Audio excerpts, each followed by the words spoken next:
bonsoir. Bienvenue dans le journal du Mercato. Ça se comprend du côté de l'AS Monaco. Depuis le début de la saison, l'AS Monaco ne décolle pas, ça n'avance pas. L'équipe de Thierry Henry, pourquoi Thierry Henry? Ça a commencé par Leonardo Jardim. Ils sont relégables et le propriétaire l'a compris. Après Naldo, de me récupérer dit ki nga xamanteni mom moy Cesc Fabregas. Quand on le dit ñëw Fabregas c'est imminent, nénañ dina rejoindre l'AS Monaco le Rocher. Yamuñ ci fofu tamit, il veut prendre l'expérimenté défenseur, l'ancien du Real de Madrid et défenseur du Portugal, Pepe, Real de Madrid, nekkon fa Football Ligue des Champions. War na indi expérience à cette équipe de l'AS Monaco qui n'avance pas et qui a énormément de problèmes au niveau de la défense. Su ñëwé ak Naldo dina arranger les joueurs de Thierry Henry. Ça devait se faire cette année, cet été, mais ça ne s'est pas fait. Je parle de Mario Balotelli, va rejoindre Olympique de Marseille. On a entendu le président Rivière, mais Rudy Garcia l'a compris. Amoul satisfaction ci Mitroglou, amoul aussi satisfaction ci Valère Germain. Il est en train de faire le tout pour récupérer l'attaquant italien, l'ancien de Manchester City, Mario Balotelli. C'est la nouvelle génération du côté de l'Atlético Madrid. Nous donnons le départ de Juan Fran. Cette fois-ci, on parle du départ de Diego Godin, le défenseur uruguayen.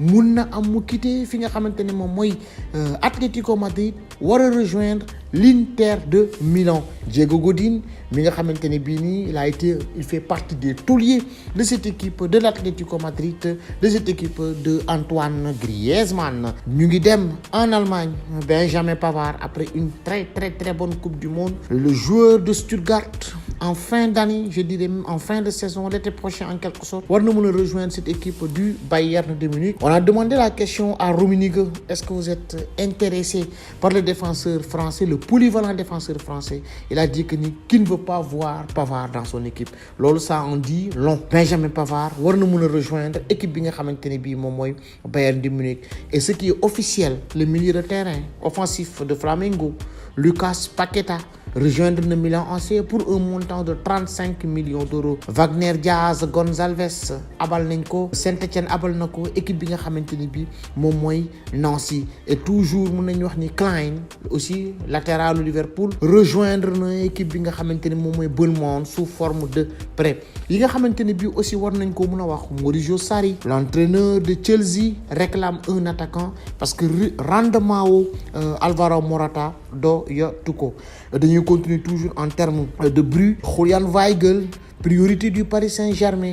Après ki nga xamanteni bi ni mom moy Frenkie de Jong de l'Ajax d'Amsterdam, ñu ngi doon xalaata wax Julian Weigl parce que le Paris Saint-Germain doit faire très attention parce que le fair play financier mu ngi ci gannaaw te il faut que ñu rentabiliser achat wu Kylian Mbappé, achat wu aussi ki nga xamanteni mom moy Neymar.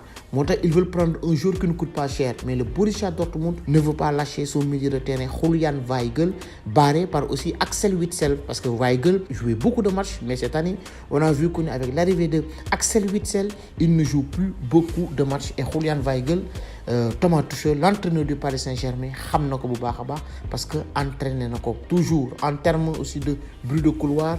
Le milieu de terrain de Manchester City, Brahim Diaz, dina rejoindre le Real de Madrid pour un montant de 17,3 millions d'euros. Encore l'attaquant de Chelsea, Alvaro Morata, il se pourrait rejoindre le FC Séville sous forme de prêt.